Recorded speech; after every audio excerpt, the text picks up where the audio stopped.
totally won't get old. Like, totally!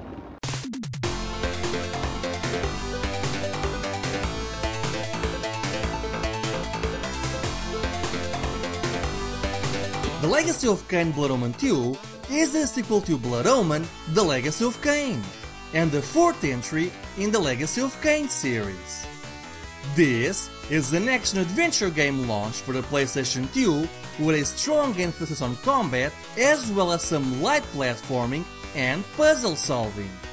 And I don't like it. In fact, Blood Omen 2 is easily the weakest entry in the series, as it was created by a different team than either Blood Omen 1 or the Soul Reaver series. And it shows! Basically, Eidos saw the success of the original Soul Reaver and decided to pull a Call of Duty even before Call of Duty pulled the Call of Duty. Meaning, they wanted the game to have yearly installments with two different teams working in parallel. One would focus on Raziel and the Soul Reaver spin-offs, while the other would be centered around the young Kain with the Blood Omen entries. As you can imagine, that didn't work out, and this game is the reason for that. It's easy to blame the team for this, but in reality, I think the project was doomed from the start. For starters, the game we now know as Blood Omen 2 was actually two different projects, which were merged into one. Originally, the game began as a sequel to 1ka's the Forever Man, an action platformer released for the Sega Genesis or Mega Drive, which in of itself is not a good game. The other project is simply known as Sirens, which was going to be an original IP. Sadly, both of these projects were abandoned and the remains were used to create Blood Omen, which explains how thematically different Blood Omen 2 is from the rest of the series. More on that later. Not only that, but the writing staff was also different from the Soul Reaver staff, which resulted in an overall blender storyline and plot points that don't fit with the rest of the series. Again, more on that later. The game comes on a regular PS2 style box. I may not be a fan of the game, but this is a damn good cover. Sure, it uses mid-2000s CGI, but it really draws in the eye. On the back of the box, we get some screenshots, the game's synopsis, and once again, the art style looks really good. Inside, we find the game, the manual, an Eidos catalog, and a registration card where you can win an eye-track VR headset. Oh man, Oculus, eat your heart out. The manual is... okay. Honestly, nothing too exciting here. It's in black and white, and I can't bring myself to care for what little story it has. At least the cover looks pretty good. Overall, this is a pretty good packaging. The manual may not be perfect, but it does come with some nice extras. Okay, so now that we have a little context, what exactly is so bad about Blood Omen 2? Well, the problems start right with the opening cutscene. It details on how Kain was stopped as he was slowly conquering the land of Nosgoth, something which was never brought up in any of the previous games. More importantly, can we just stop and appreciate how bad this cutscene looks? From the fake shadow vampires jumping in the background to the goofiest looking sword fight I've seen in a while. I mean, seriously, who fights like that? And you gotta love how Kain drops his sword and is writhing in pain before being hit. Anyway, Kain dies in this fight but is resurrected centuries later in a weakened state. And now, humans are once again the dominant force. And so, Kain joins the resistance of vampires operating underground. Gameplay-wise, the first major change is that Blood Omen 2 is not a Legend of Zelda clone like its predecessor. Instead, it's fully linear and separated into levels with no deviation. And even within those levels, you'll often get locked out of previous areas once you clear them. It's also a lot more combat focused.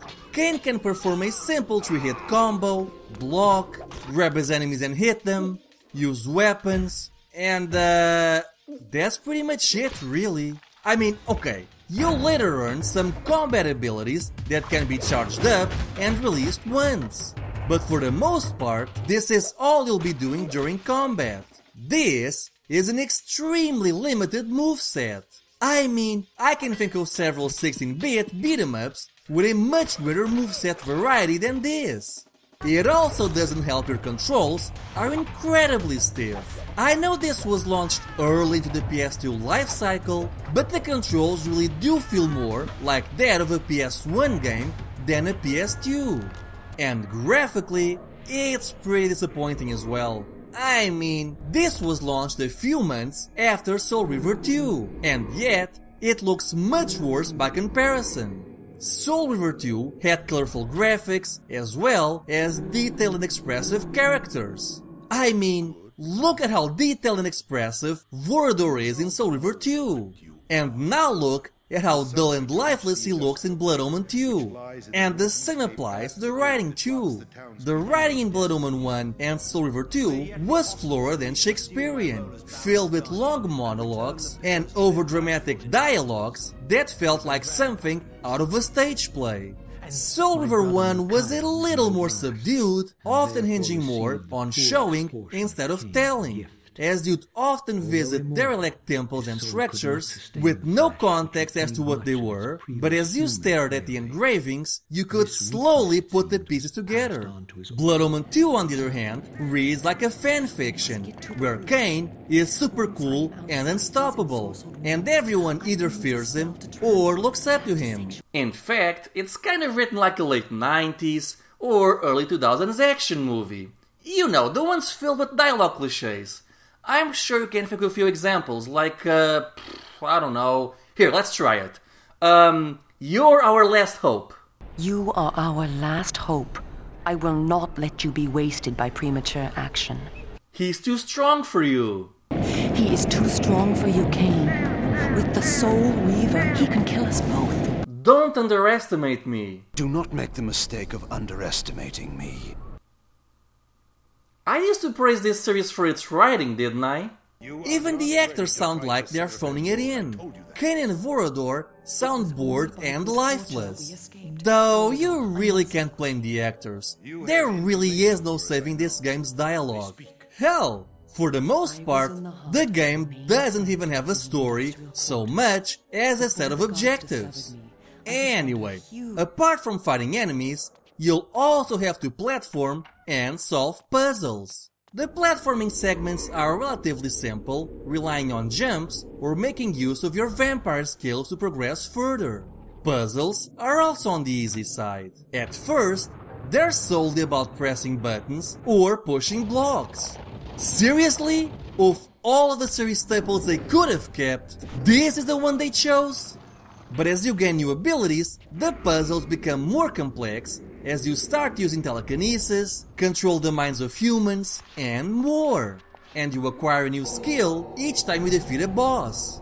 There are also a few stealth segments in which you can turn into mist and instantly kill your enemies once you approach them undetected. I actually enjoyed these segments, though they're pretty basic as well, and are almost entirely forgotten towards the second half of the game.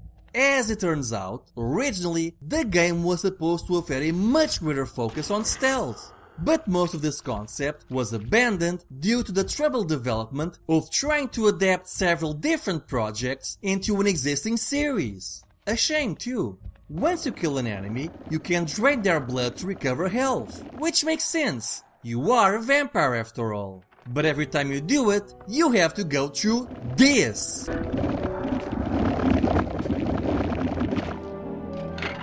I hope you like this animation, because you're going to see a lot of it. Imagine a game where you need to stop for 3 or 4 seconds each time you kill an enemy. That's what happens here.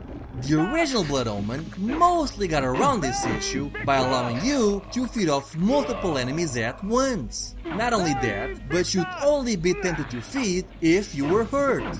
Here, you have to feed off each enemy individually, and you have to do it for every single one, as this is how you gain experience to level up. In terms of visual theme, the game feels pretty distant from other Legacy of Kain titles. The first game was clearly modeled after medieval Europe. Soul River went more for a derelict tribal look, and Soul River 2 was a marriage of the two styles. Blood Omen 2 aims for an Industrial Revolution look, which makes sense as this game takes place centuries after the events of Blood Omen 1. But wait, now, halfway through the game, every level is set in a sci-fi setting? Oh, what is this? Where the hell does this fit into the Legacy of Kain lore? So we have Industrial Revolution, sci-fi, and industrial magic? Can this game just pick a theme and stick with it? And this part was so clearly taken from St1ka's. I swear, it's like they're throwing everything at the wall and see if it sticks. Okay, wait a second. What the hell is she wearing? And what the hell is she wearing? And for that matter, what the hell is Kain wearing? This is what he wore in the first game when he was supposedly super powerful. And now that he's weakened, he's running around half naked? I'm guessing they were aiming for his look in Soul River.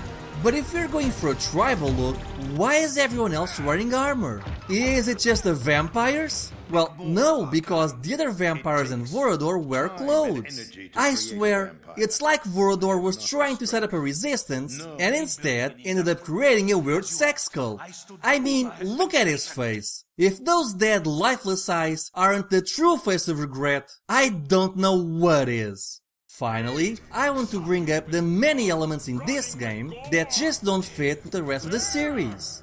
I won't go into spoilers, but you'll meet characters that should have been dead who are inexplicably alive, and conflicting plot points that are never explained or even addressed. Like how there's this magical stone that nullifies the effects of the Soul River, and yet no one ever mentioned it before this game or since, nor is it ever explained why it nullifies the Soul River. As I mentioned before, the writing staff for this game was different than the previous entries.